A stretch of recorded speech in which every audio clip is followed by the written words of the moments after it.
So now I'm going to show you where you can find the storage board.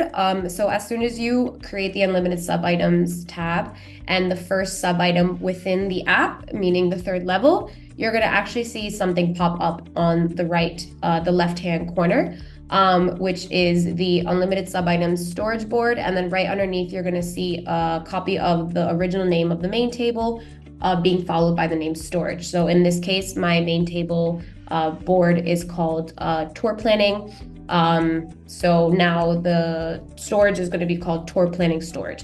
So if I select this, as you can see, here is an example of all the sub-items I've created using the app Unlimited Subitems.